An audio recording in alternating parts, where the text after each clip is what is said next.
Dr. Bruce Aylward, Senior Advisor to the Director General. We also have online with us Dr. Soumya Swaminathan, WHO Chief Scientist. We have Mr. Derek Walton, who is our legal counsel. We also have Dr. Mike Ryan, the Executive Director of Health Emergency Program. And we have Mariangela Shimao, who is Assistant Director General for Access to Medicine. We also have a special guest that Dr. Tedros will introduce in a second. And before I give the floor to Dr. Tedros, just to remind you that we will have simultaneous interpretation in 6 UN languages plus Portuguese and Hindi. I would like to thank our interpreters who are here with us. Once we start question and answer session, you can ask question in those languages. With this, I'll give the floor to Dr. Tedros for his opening remarks. Thank you, Tariq. Good morning, good afternoon, and good evening. In the past few days, there have been reports of new variants of the COVID-19 virus in South Africa and the United Kingdom. Viruses mutate over time. That's natural and expected. The UK has reported that this new variant transmits more easily, but there is no evidence so far that it's more likely to cause severe disease or mortality. WHO is working with scientists to understand how these generic changes affect how the virus behaves. The bottom line is that we need to suppress transmission of all SARS-CoV-2 viruses as quickly as we can.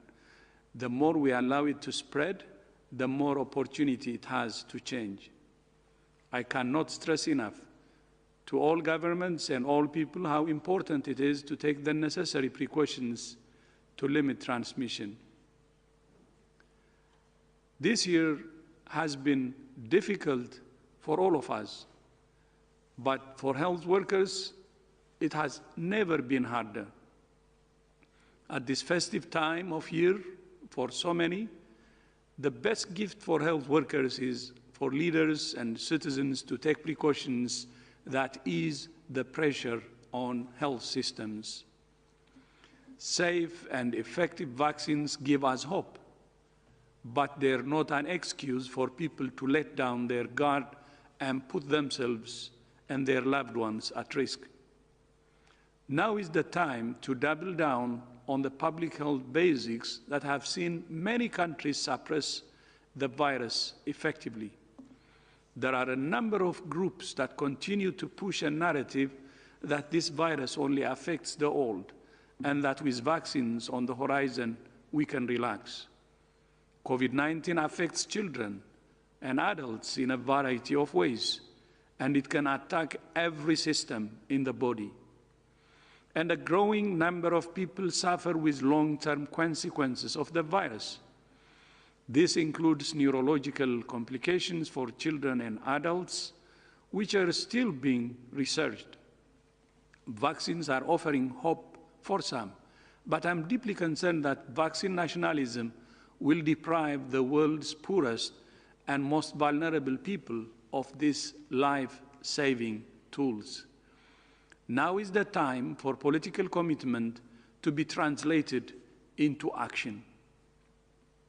Pledges and promises will not protect anyone unless they are realized.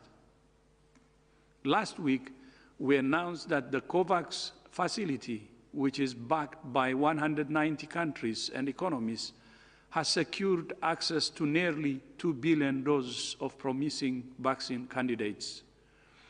In the early 2021, $4.6 billion in additional funding will be needed to purchase COVID-19 vaccines for at least 20% of the population of all low and lower middle-income countries. This will ensure health workers and those at highest risk of severe disease are vaccinated, which is the fastest way to stabilize health systems and economies and stimulate a truly global recovery. The 100-100 initiative of WHO, UNICEF, and the World Bank aims to support 100 countries to conduct rapid readiness assessments and develop country-specific plans within 100 days for vaccines and other COVID-19 tools. 89 countries have already completed the assessments, and our teams are working around the clock to ensure that governments and health systems are ready for global vaccine rollout. WHO has also released a new training course for health workers on COVID-19 vaccination, which is available at openwho.org. Vaccines will help to end the pandemic, but the effects of COVID-19 will continue to be felt for many years to come.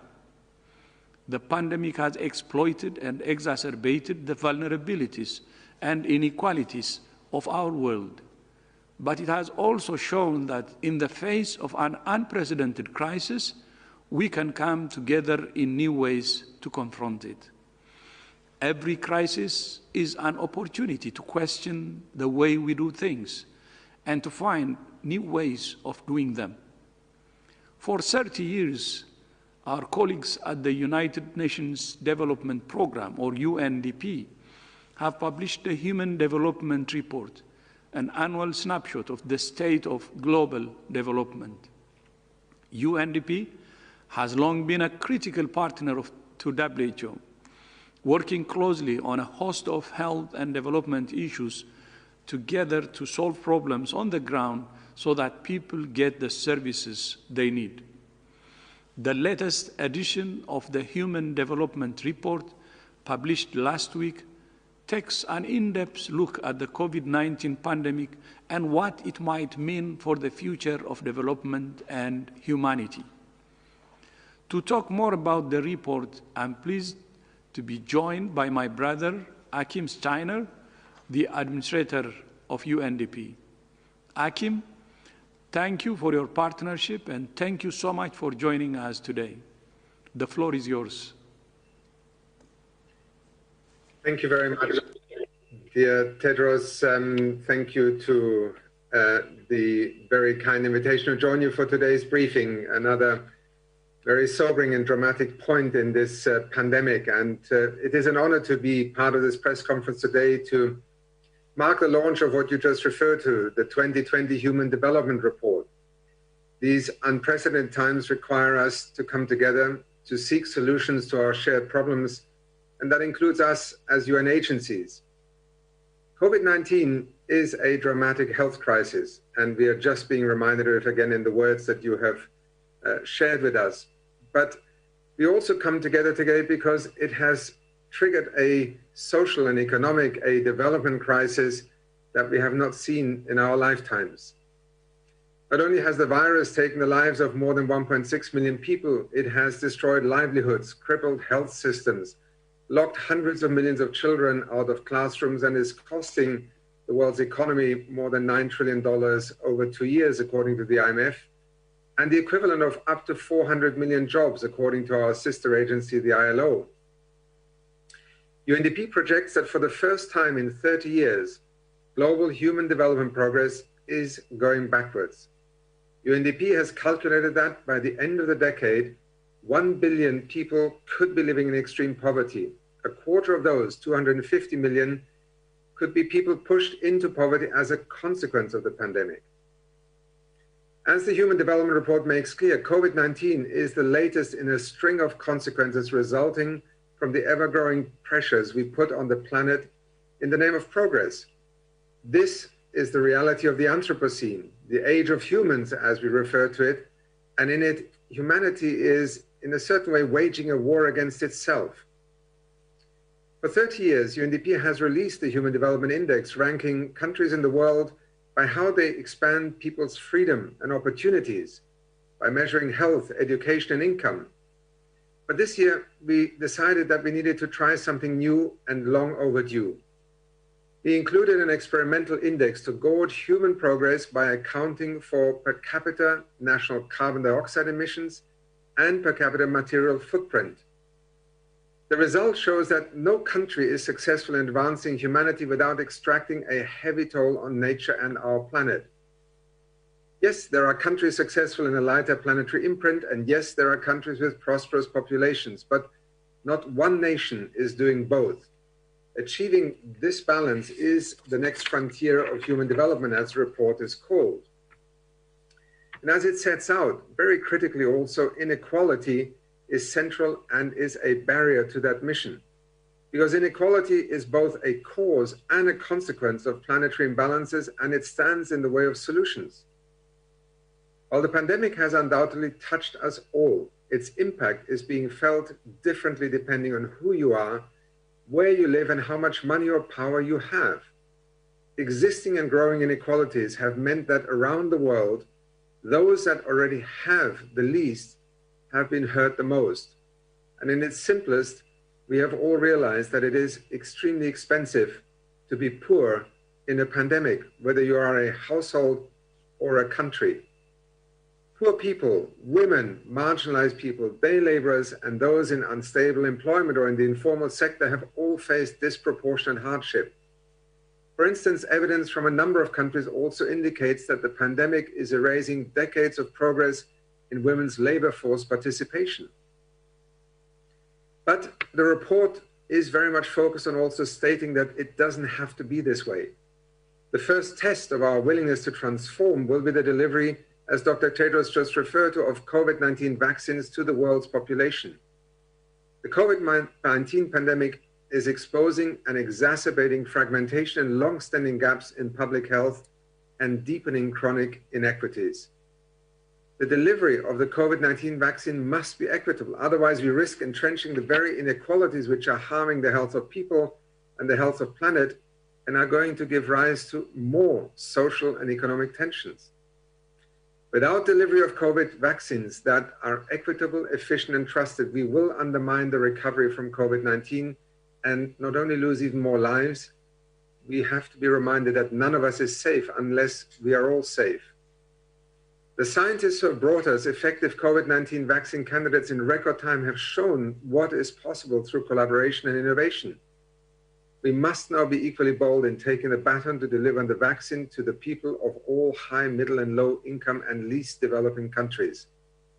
This is the ultimate stress for planetary health, delivering the largest public health intervention of a lifetime and driving in a concurrent way the recovery in an inclusive and green direction.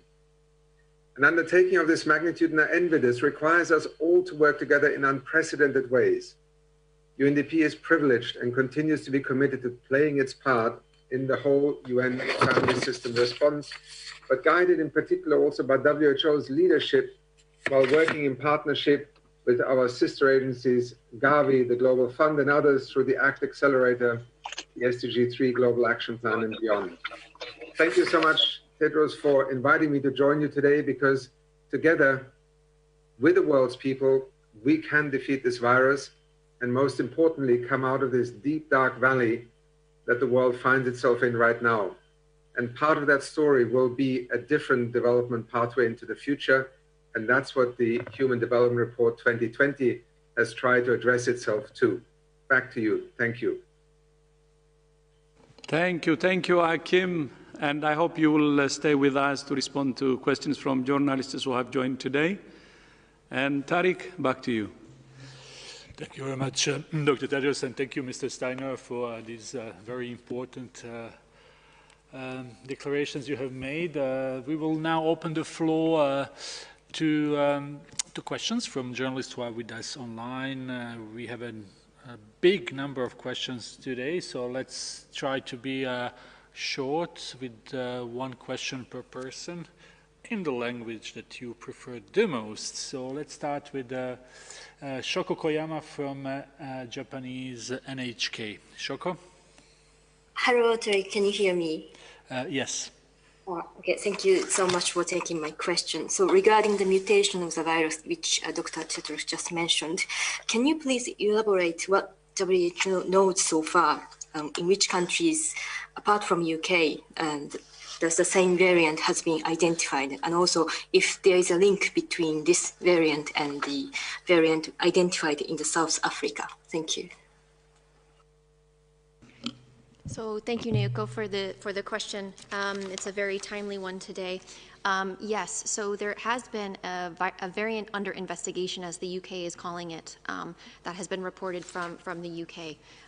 This variant is SARS-CoV-2 virus, and it has a number of mutations that was identified through genomic sequencing that is carried out across the country. The variant under investigation was reported to WHO on the 14th of December, following detailed analyses that the UK had done in the southeast of England, looking at their epidemiologic surveillance data and their laboratory data, noting an increase in transmission at the end of November, December, while interventions were in place. They did some phylogenetic analyses and they identified this variant. They're calling it the B117 lineage, which includes this mutation at the N501Y site. There's a lot of work that's ongoing in the United Kingdom, and we're very grateful for working across Public Health England, different academic institutions and modeling groups, different labs that are looking at three different things. They're looking at transmission in this variant, and if there's any differences in this virus's ability to transmit. They're looking at the disease that this variant causes and in terms of clinical presentation and severity, and they're looking at the body's antibody response following infection with this variant.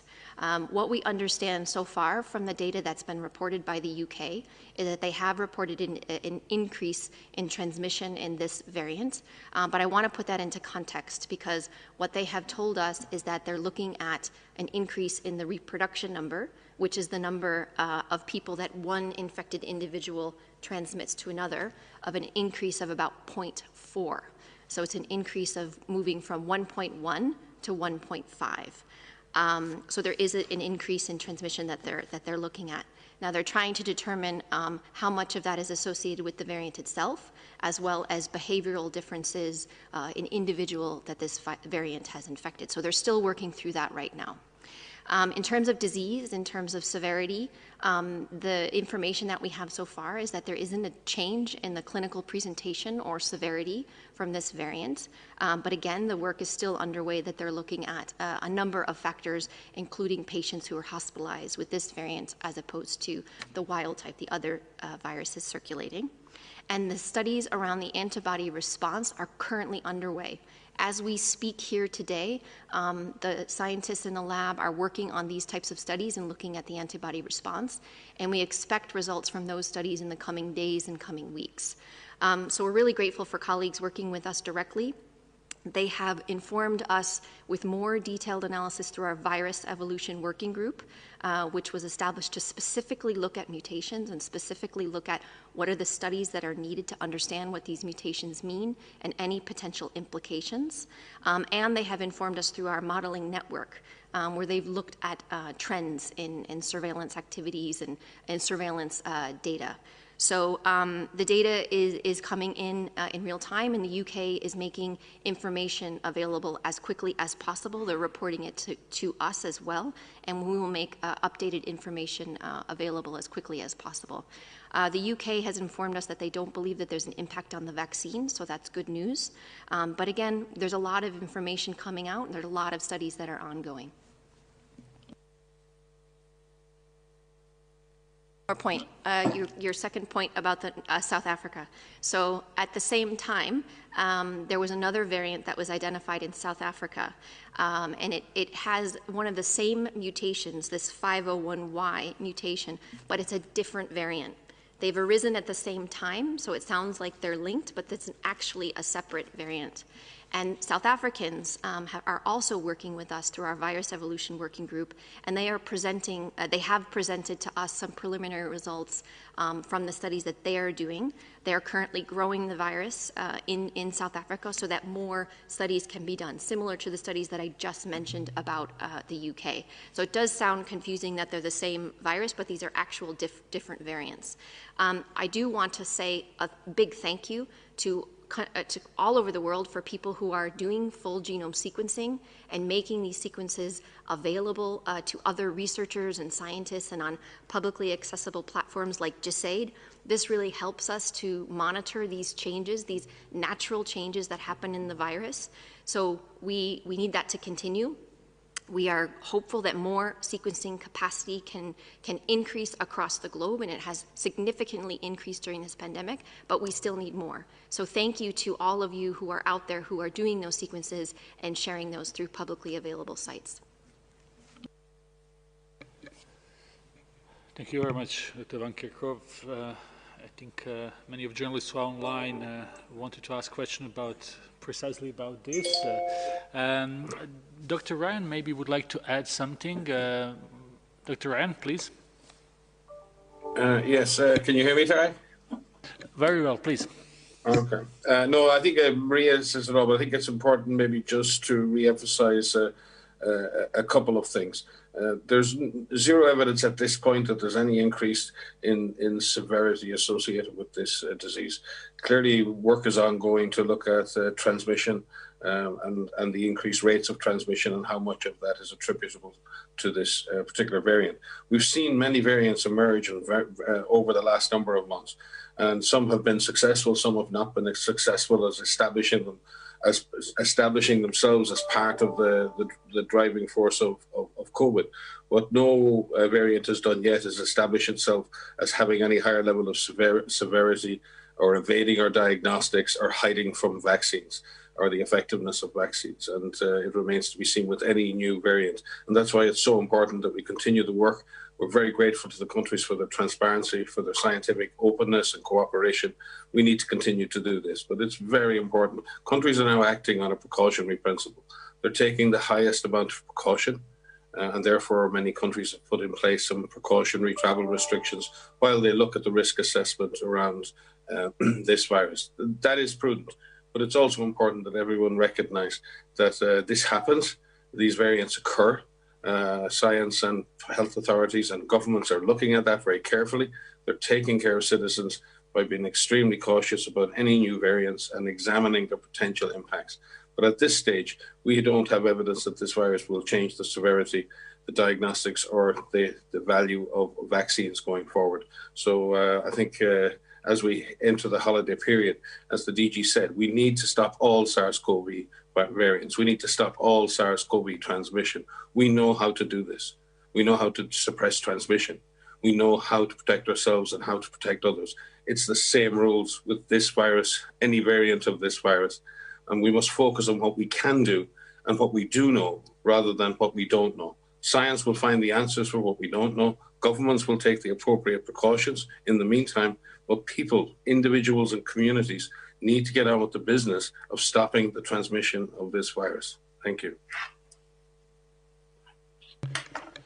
Many thanks, Dr. Ryan. I think it was very important to answer these questions because many journalists probably would like to hear more about this. Let's see if we have follow-up on this or some other issues. Let's go to Azerbaijan, to our friend Kamran. Kamran, the floor is yours. Do you hear me? Yes, please go ahead. Hello. And exactly when we yesterday get information about new mutation of coronavirus, and we want to know about the situation for South Caucasus region, for Azerbaijan. Is this danger for, how many danger for our people, Caucasus region and for Azerbaijan? Because at this time we have 4-digit number infected every day. And it's very bad situation for our health system. And what will do new version of this virus for the South Caucasus region and exactly special to Azerbaijan? Thank you for your attention. So thank you for the question. I'll begin and maybe others want to come in, but I think it's worth noting that, you know, we're still learning about this variant identified in the UK as well as any changes that are happening in the virus. The SARS-CoV-2 virus in any form is a dangerous virus, and the activities that we take ourselves to minimize our own exposure are applicable for any SARS-CoV-2 virus that is circulating, including the new variant that has been identified in the UK.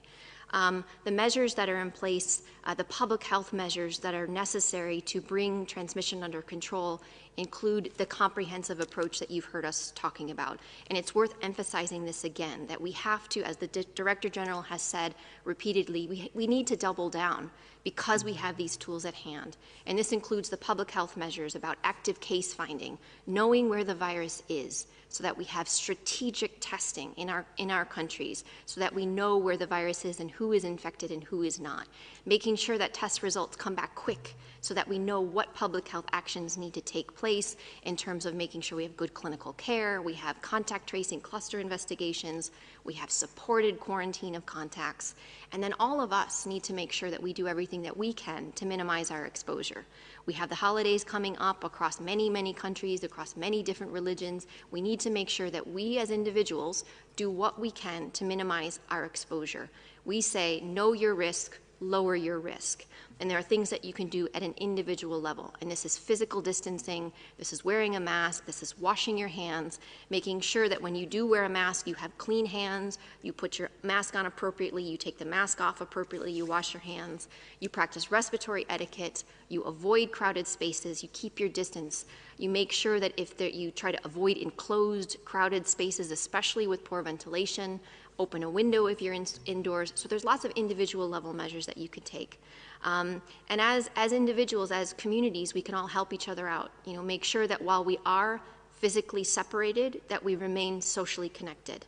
As we come up to the end of 2020, it's a difficult period for many people, whether we have a pandemic or not. It's really important that we reach out and we help each other and we touch base with each other and just make a phone call.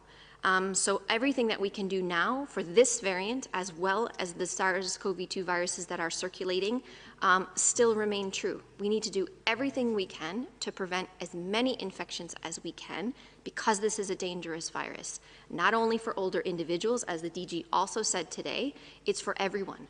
We are learning about the long-term effects of long COVID for individuals. There's so much that we're still learning about this particular virus. So do what you can to keep yourself safe.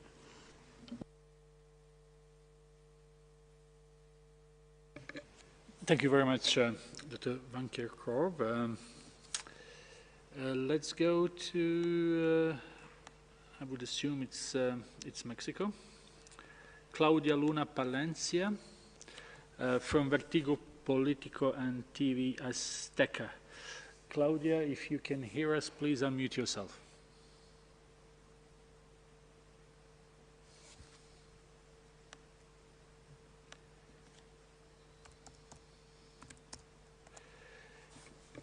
Do we have Claudia online? If not, let's go to Imogen from BBC. Imogen?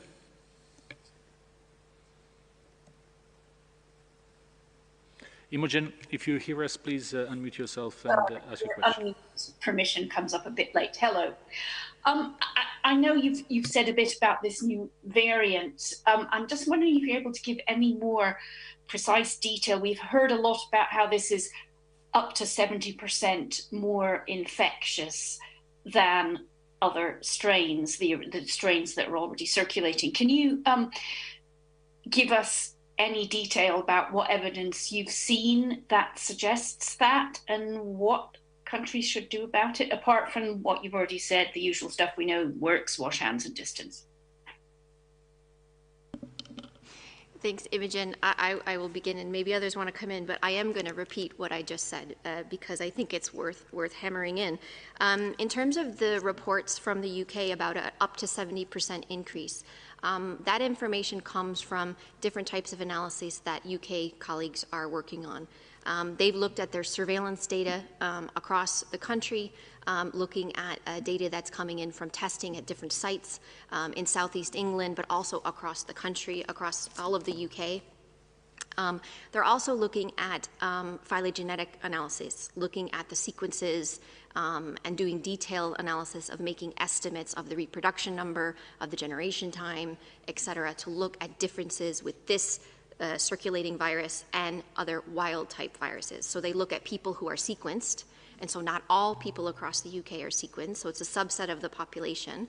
But having said that, the 70% increase is an increase of a reproduction number of about 0.4. So it's an increase from 1.1 reproduction number to 1.5. Now, this is in the presence of interventions that are in place across the UK. So what they're doing now is they're doing more analysis of this as more surveillance data and more sequence data comes in. They're always refining these estimates, so these estimates may slightly change, and that's to be expected. But what they're trying to also do is look at what is associated with this variant and what is associated with people's behavior in terms of the interventions and applying and complying with the interventions that are in place. Could be the variant, a combination of the behavioral factors, and both. And so that's what they're looking at right now. We expect more analysis and results from our colleagues in the UK over the coming days, coming weeks, as they continue to look at this. They're also doing some epidemiologic investigations of individuals with this variant compared to those without this variant. They're doing detailed studies of patients in hospitals to look at the clinical course and severity, but again, we have no indication that there's a change in disease presentation or mortality, so that's good news. And then there's more studies of the neutralization. But again, I come back to what do we need to do? We need to do it all. The combination of factors is what works. With a reproduction number of 1.5, that means that one individual can infect more than one person. That means an epidemic will grow. But it means that we just need to work hard at making sure we don't give this virus an opportunity to do so.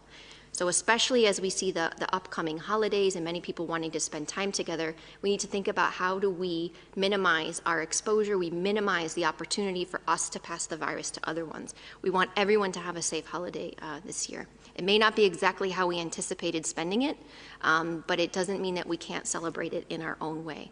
But it's do it all.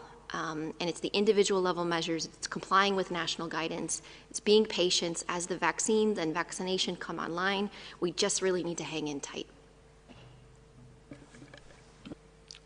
Thank you, Maria. Dr. Mike Ryan. Thanks, Imogen, and thank you, Maria. I think, as Maria said, with the work being done by the UK, and it's very responsible work, just looking at what is the combination potentially of the virus, and also just the difficulty of the measures at this time of year in any given country, what's driving transmission, and they will sort that out. But if we even look at their estimates with the new estimate of around 1.5, that just put the bar up a little bit. In some senses, it means we have to work harder. Even if the virus has become a little bit more efficient in spreading, the virus can be stopped. The R0 is around 1.5. That means the virus can be stopped, and we've had R0s much higher than 1.5 at different points in this pandemic, and we have got it under control. So this situation is not, in that sense, out of control, but it cannot be left to its own devices, either personal behavior or the virus itself. As we learn more about the virus, we'll learn more about how it may replace other strains, and that, as I said, has happened before. But we're not talking about a reproductive number like measles, which is somewhere between 12 and 18, or mumps or chickenpox, 10 to 12. We're talking about 1.5. The virus may have become slightly more efficient in transmission. That can have a big impact on numbers when we have so many people being infected. But it means the virus can be contained, the virus can be suppressed, and it is exactly the same interventions, exactly the same behaviors done with more intensity and more completeness that we need to focus on right now. Thank you very much, Dr. Ryan. We see there is a huge interest in this particular issue, and it is important to answer. Let's see what the next question will be, and it's Christian Ulrich from German news agency dpa. Christian. Thank you very much for taking my question. Can you explain, Maria, maybe, Mike, can you explain what more transmissible means in layman's terms? Does that mean the virus flies over more than 1.5 meters, or does it mean that there's more virus in a person, so the person standing next to that person is infected in 5 minutes rather than 10 minutes before? Just try and make it more more understandable for layman's people who wonder what is different now than from what was different, what was happening 3 weeks ago. And there was also a question that hasn't been answered. How many countries have actually reported cases of this new variant so far? Thank you. So thank you for this question. It's a great question, and I actually really very much appreciate the way that you ask it, because we sometimes forget how complicated a lot of this is, and we use a lot of terms that may just not translate very well to everybody. And so what we mean when it transmits more, so the data that we have from the UK, and I'm reporting what they are telling us through the detailed modeling analysis, is that when you have somebody that is infected, what we estimate is how many people if I were infected, how many people would I infect to someone else? If I can infect more than one person, and then that person infects more than one person, an epidemic can grow. So what we call that the reproduction number. In the beginning of an outbreak, everyone is susceptible, and so there aren't interventions in place yet. They're starting to come online, and so we look at that first reproduction number. Right now, we have a lot of interventions in place across the world, and that same number of how many people do I infect one person to another person, what does that number look like with those interventions in place? Ideally, you want that number to be below 1, because then the outbreak will die out. In the situation in the UK, the reproduction number, this number, has increased from 1.1, meaning if I were infected, I would infect 1.1 person, or just over 1 person. And that's important because it means it grows. It'll grow at a certain rate. If I infect 1.5 people, I know that doesn't make sense because it's not, you can only infect a full person, but it means I can infect more people. And so that is a concern when the reproduction number increases. What we want to see happen is when you have intervention in place, it reduces. Now, how it transmits, we don't have any indication that it's changed how it spreads, meaning like it's a respiratory pathogen, so it spreads between me and you through these particles in the air. Some are big, called droplets, some are small, called aerosols, but mainly what is happening is that the virus spreads between people who are in close contact with another. That's still the same. There are detailed epi investigations that are underway, and we will let you know if anything in that space changes, but the virus likes people who are in close contact with one another. So when we say there are things that you need to do with your physical distancing, you're wearing a mask, you're washing your hands, all of that remains true in terms of protecting yourself and protecting the ability of you to spread from somebody else. So I hope that was a little bit more clear, but maybe others want to come in. I'm sure Mike will want to come in on that. In terms of the international spread, so we are learning of countries that are doing sequencing, that are looking for individuals with this particular variant. And there are a few countries that have reported single cases of this variant. They're reported, the sequences are being uploaded into GISAID and other online platforms. So again, we're grateful for that. And we understand it's Australia had 1 case, Iceland, Italy, the Netherlands, and Denmark. Each with single cases with the exception of Denmark, and I think the cases are around 10. I may be wrong on that, so I don't have the latest updated information. But countries are looking, and so that's the current information that we have at the moment. Dr. Ryan? Yeah, I think Maria explains it very well. And in the end, when viruses change their genetic sequences, in effect, they're just changing a sequence of instructions that are used to build proteins. It's like a program. Then many of you will know programs are a set of instructions that I liken it. Sometimes most of you women out there will know that if you gave the same set of flat pack instructions for furniture to men, you'll end up with many versions of slightly different furniture at the end based on their interpretation of those instructions. And I think it's pretty much the same in this case. The instructions can change slightly and the outcome can change slightly.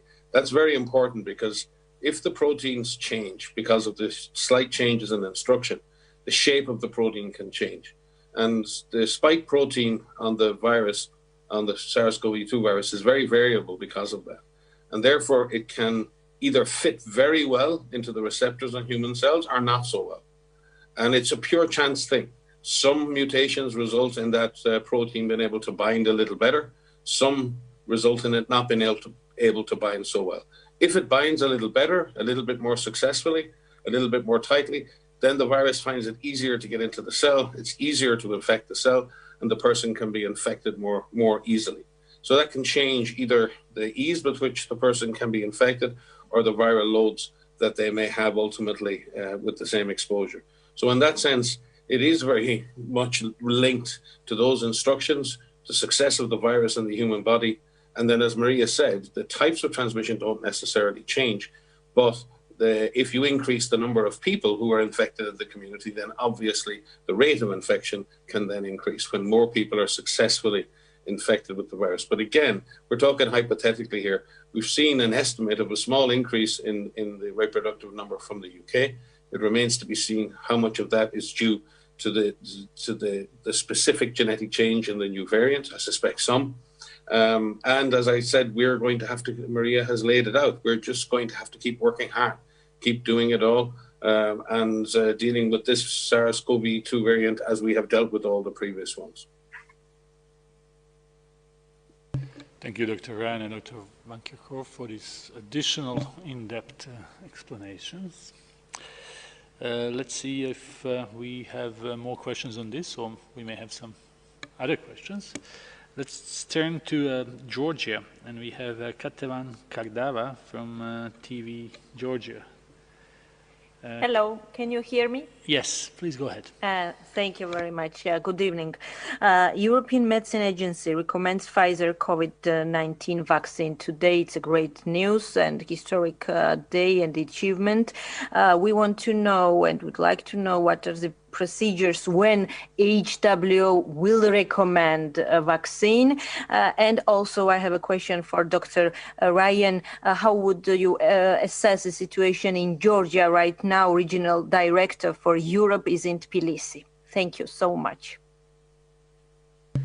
Thank you very much. I will call on Mariangela Shimau, our Assistant Director General. Mariangela. Yeah, thank you. Thank you for the question. Can you hear me, Tarek? Yes, very well. Oh, okay. If you can turn off the camera as well, so we could see you, but we can hear you very well. Yeah, I'm on the iPhone, so I don't know how to turn on the camera.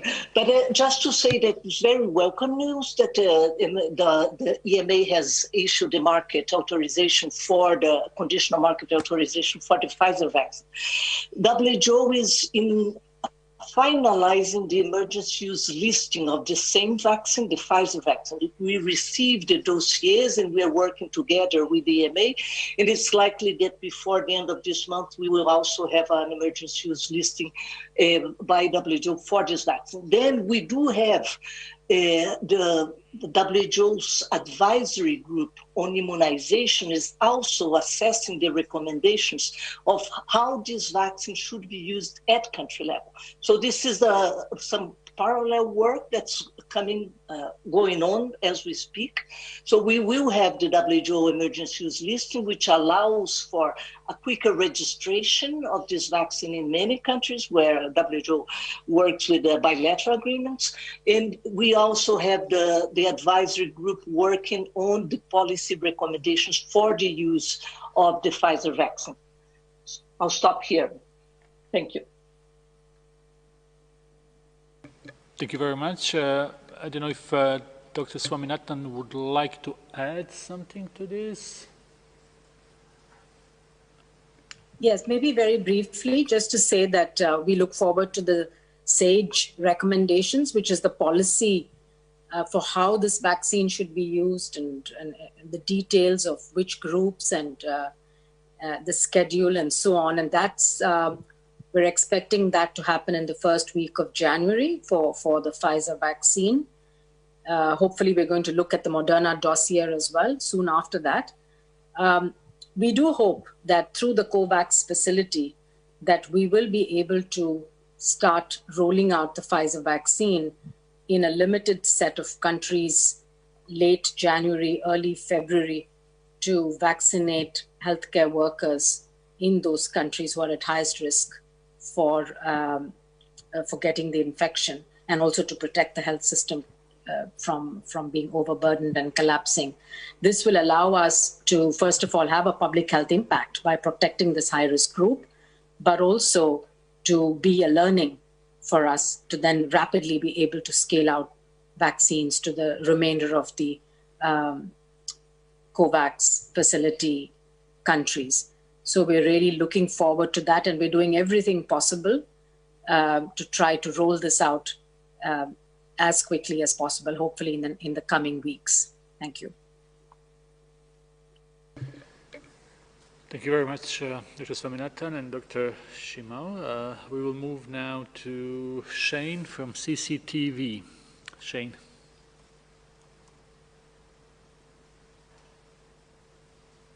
Hi, Tariq. Thank you. Can you hear me? Yes. So thank you, Tariq. My question is again about the mutation identified in UK. So will this mutation make the testing harder? And will this mutation have any effects on the therapeutics? Besides that, so for the countries, for the pandemic, how will this mutation mean, what does it mean to the whole global pandemic? And what specific suggestions you may offer to countries to deal with this mutation? And one last information I wanted to verify that Dr. Maria Van Kerkhove said in the beginning of the briefing that the mutation was reported to WHO on December 14th. But we saw some reports that think this mutation was among some mutations that was identified in England in September. So could you confirm that when we found this mutation, or we found this like in September, but we only identified its transmission ability to be higher this month? Or so could you verify that? Thank you. So thank you for the question. I'll take the last part of the question first. So when, as I was explaining in the beginning in the first answer, so the colleagues in the UK are monitoring sequences all the time, and they conduct full genome sequencing of a proportion of the cases across the country. They were alerted to an increase in transmission in Southeast England towards the end of November, early December. Around that time, they could provide the more specific details of their detailed analysis. And in doing so, they had the question of why are we seeing increased transmission if we have interventions in place? They were looking at the characteristics of the cases, and they were looking at the sequences, and they identified this variant under investigation, this B117 lineage. When they did back tracing and retrospective analyses of cases in Southeast England, they saw some of those cases where it had this variant in September. So that was looking retrospectively. And so when they were doing more detailed analysis, they have phylogenetic analysis, they presented, they reported to WHO through the IHR mechanism on the 14th of December, where they outlined this variant under investigation. They outlined all of the different mutations that were there on the 14th.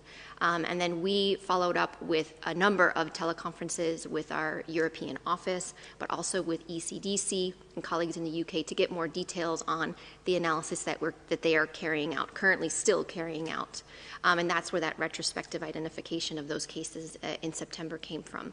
But the transmissibility, those reports came late last week in terms of the analysis that were done looking at this increase in transmission that they've reported. So I hope that that's clear. There is, they are looking at, because some of the mutations are in the spike protein, they are looking at the diagnostics that are currently available and that are in use. Most of the tests that are out look at multiple targets within the genome, within the sequences themselves. And so it will not affect diagnostic tests that have multiple targets. There are some tests, very few tests that are out there that only look at a single target. Those tests may be impacted by being able to detect this particular variant. But as I said, most of the tests that are out there use multiple gene targets. And so that is good news. But they're still evaluating right now. They're really looking at all of the tests that are in use in the UK, and they will be reporting to us on the efficacy of the tests that are there. I don't have any information on the therapeutics, but we haven't, that is also being looked at. As I said, they're looking at the hospitalizations, but we don't have any indication that the therapeutics would be altered by this. Sumi may have more information on this, but as I said, the studies are underway, and they haven't reported any impact on therapeutics for patients with this variant versus other SARS-CoV-2 viruses. Dr. Ryan? Yes, thanks, Terry. Thanks, Maria. Again, I think we have to remain very sort of balanced here. This is probably the first time where we've been able to use real-time genetic sequence to track the movement of a disease around this planet. And it does mean that we're picking up new variants all the time. Their significance when they're picked up, at the moment they're picked up, is not known because we just find them and then we have to find out what they're doing within populations. We look forward to see what's happening. We look backwards to see if this has existed before and how many people it's infected. It's an incredible detective story, a scientific detective story. And what's wonderful is that countries like the UK and countries like South Africa are looking. They're monitoring. They're taking it deadly seriously, and then they're looking for those variants and then seeing in the real world what those variants are doing, whether they're having an impact or not having an impact. So this is an era of new tools. We're getting used to how to use those tools. And it's really important as we use those tools that we are very cautious then and very, very measured in how we communicate with the media and with you, the public, so that we're communicating important information, but at the same time, that we're not overplaying that information in a way that scares people too much. We have to find a balance. It's very important to have that transparency. It's very important to tell the public the way it is, but it's also important to get across that this is a normal part of virus evolution, and being able to track a virus this closely, this carefully, this scientifically, in real time, is a real positive development for global public health. And those countries doing this kind of surveillance should be commended. But it does bring it with it some moments when we gasp at the emergence of new strains, and then we have to track those strains over time. But the message overall is a positive message of knowing and learning how this virus moves and works, and then finding ways to combat its spread. What's good is the measures we currently have in place are the correct measures. We need to continue to do what we've been doing. We may just have to do it for a little with a little more intensity and for a little longer to make sure we can bring this virus under control. Many thanks, Dr. Ryan. We have a time for one or two more questions. Dr. Shimon mentioned the SAGE meeting beginning of January. We would and we will have a press briefing following that meeting, so stay tuned for outcome of the SAGE meeting. Let's take a question from Pamela Falk from CBS.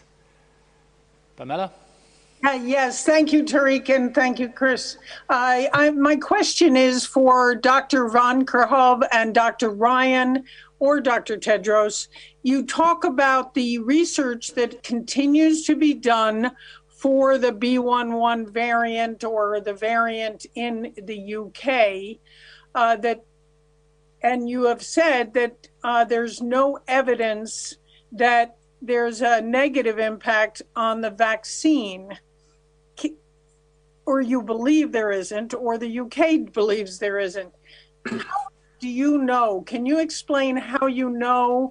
Have you tested it on the, have you tested the vaccine on this variant? How do you know that the current vaccines that are available are applicable and will work with the new variant? Thank you so much.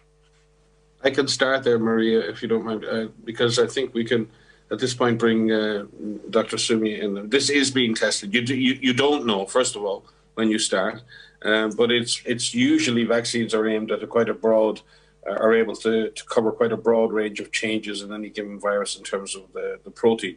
But it does need to be checked, and it is currently being checked in a number of labs. I think we have Sumi there. I think I saw Bruce there, so certainly have Bruce, but I think we have Sumi online. And I know this is a very high priority for the R&D blueprint and for COVAX right now, and the work is underway. Sumia?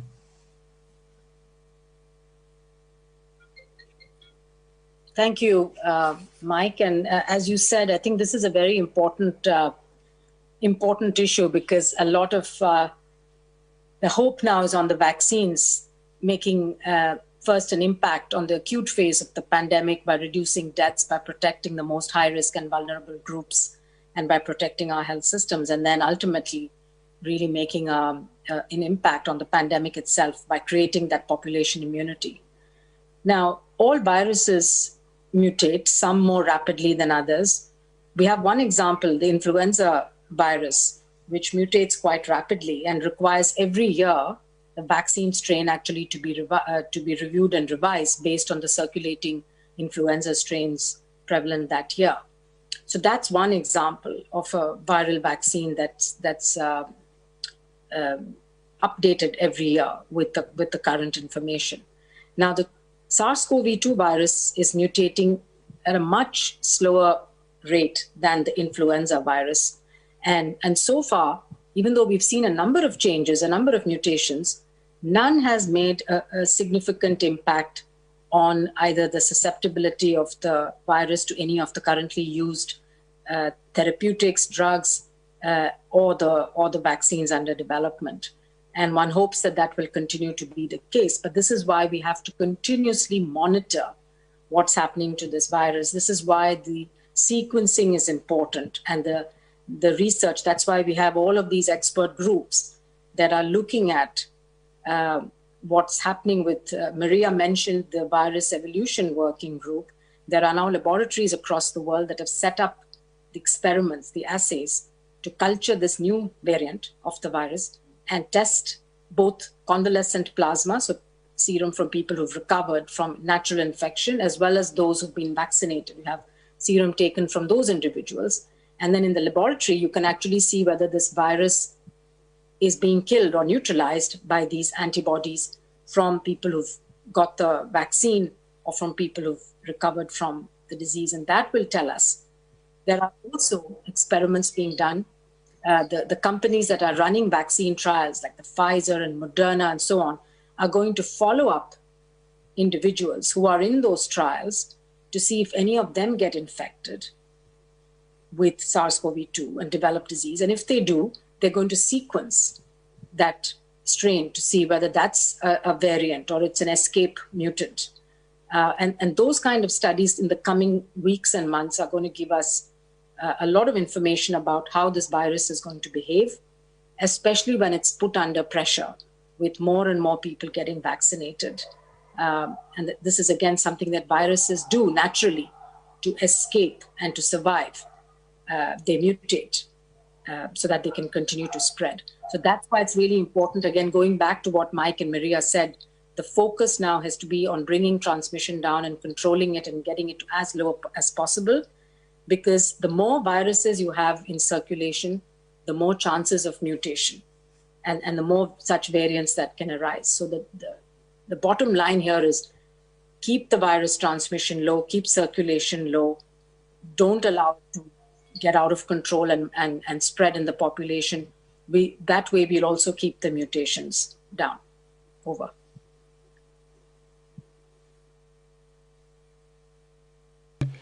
Thank you very much, Dr. Swaminathan. We have lots of questions in line, but unfortunately we won't be able to take all of them. So let's try to take one or two max. So Corinne from Bloomberg. Corinne. Hi, thanks for taking my question. It's a very short one.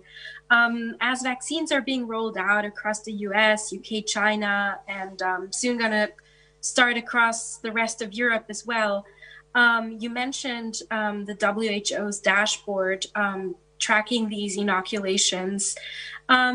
Since we're seeing so many vaccinations already, do you have a better idea of when that might go live and what kind of data you'll be able to be collecting?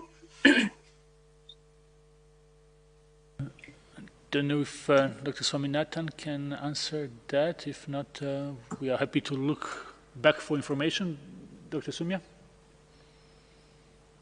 Yeah, I could just say that, the WHO does track immunization coverage in countries across the world. We do this in partnership with UNICEF and other partners. This is something we do on an annual basis, but this is for childhood vaccinations, and we produce a report every year on coverage and on challenges. For the new virus vaccine for COVID-19, we actually plan to have a much more real-time dashboard, and this is now being set up. Hopefully, it's going to be updated on a monthly basis, where we'll be able to track coverage across the world in different countries.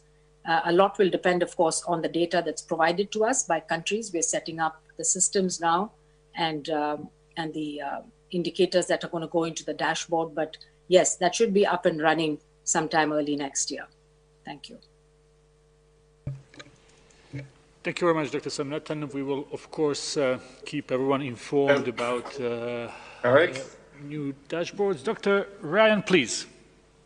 Just to supplement with Sumi, because the adding in vaccine data is very important. We've been tracking multiple data points on this epidemic since the very beginning. Epidemiologic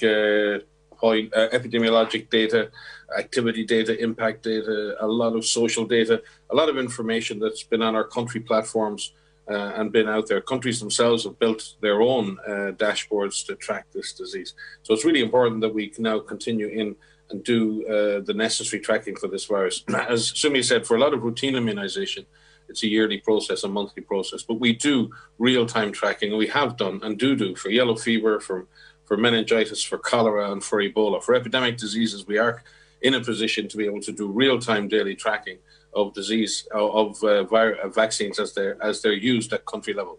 The task here, though, is much bigger, because usually we're dealing with 1, 2, 3, maybe 4 or 5 countries in which we're doing mass campaigns. This is hundreds of countries potentially at the same time. So the need to be able to track this carefully is very important, both to look at how the vaccine has been used, to look for side effects, to see how effective the vaccine is in the real world. All of those matters are very, very important. But we'll be adding the tracking system for vaccination to a vast system for tracking all kinds of other interventions that WHO and partners are currently using to support our member states. Thank you very much, Dr. Ryan. We will conclude our press briefing with this. I understand our guest administrator, Achim Steiner, is still online, so maybe I will give the floor to Dr. Tedros. Yeah. Achim, if you're online and you would like to say closing words, you're welcome. Thank you, Tedros. Very briefly, clearly today's focus, given that it is the WHO press conference and everything that is happening in the last 24, 48 hours, I think it's just very good to be here with you. And I just want to add that one reminder, as you lead us and as the world tries to contain the virus, our ability to do so is also premised on being able to recognize that for hundreds of millions of people to do the right thing is extremely challenging. When less than half the world's population has social protection, when in many developing countries, 70 to 80% of people live in the informal sector, a lockdown, an ability to contain the virus is directly relatable to the ability of people to survive this. And this literally means the ability to have food and income. And that is why, as we in the development program of the UN look, for instance, at temporary basic incomes, something that in richer nations, through furloughs, unemployment benefits, social safety, and the crisis response is being provided, let us not forget that for literally hundreds of millions of people, there is, as of now, nothing. And our ability to fight this virus through technology and science and innovation is equally premised on our ability to be societies in which we do not forget that there are many who rely on others to be able to do what is called on us. In that spirit, Dr. Tedros, dear colleagues, we join today in looking forward to both containing the virus, making the vaccine something that becomes accessible to everyone. In the meantime, we must not forget that people need to survive, not just the virus, but in fact, poverty and the inability to be able to cope with this economic reality. Thank you so much for having me join you today. Back to you. Thank you so much, Kim. We were hoping that we would have more questions on the report, but because of the developing story of the new strain, I think the questions were focused on that.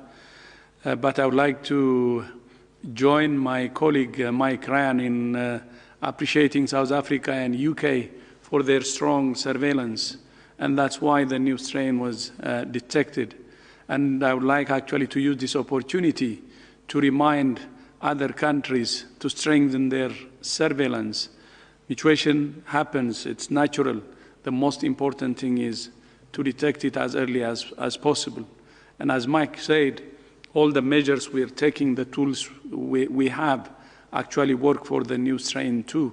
So the most important thing is to really be implementing all the measures that we know globally. And having said that, I would like to thank the media who joined today, and also on behalf of my colleagues here, on behalf of WHO, we wish all Christians around the world Merry Christmas and Happy New Year. Thank you so much.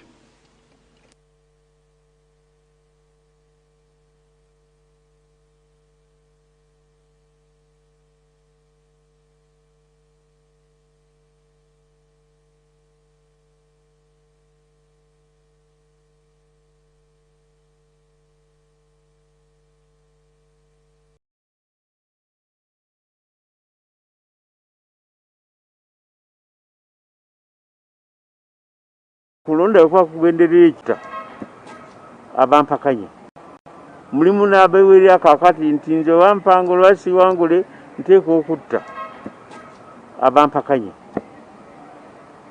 kati okulonda kwa kugenderera ekyo n'engeri abanja bakubyemu okubira ddala mu kamyufu n'ebibiina byokka bakubagananga kati kye kinaddirira yensonga lwaki tusaba gavumenti yaffe tuyimirize okulonda kuno waakiri emyaka 3 embeera emala okukkakkana tekigasa okulagira nti wanaabeerawo ki okulonda ate ekinaddirira nebanga batta bantu kuba kuba mundu kubatemula kola ki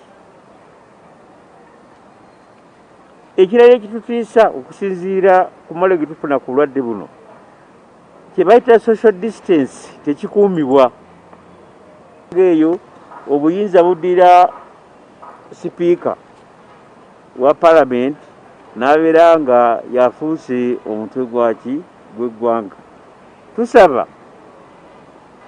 embeera nga bweri ekyo kikyusibwemu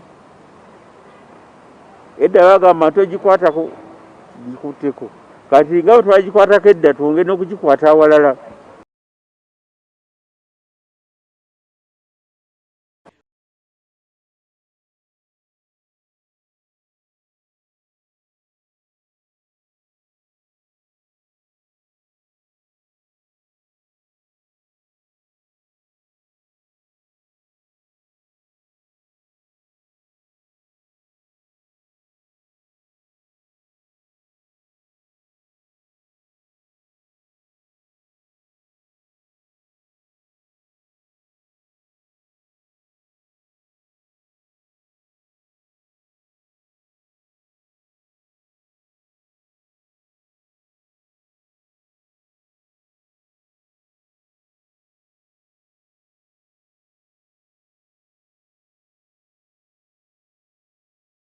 kakati nti nze wampanga olwasi wangule nteeka okutta abampakanye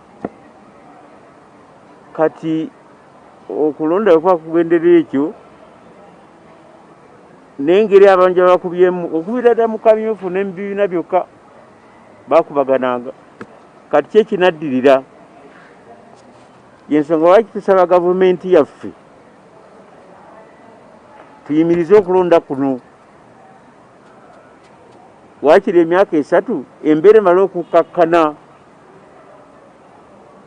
tekigasa okulagira nti wanaabeerawo ki okulonda ate ekinaddirira nebanga batta bantu kuba kuba mundu kubatemula kola ki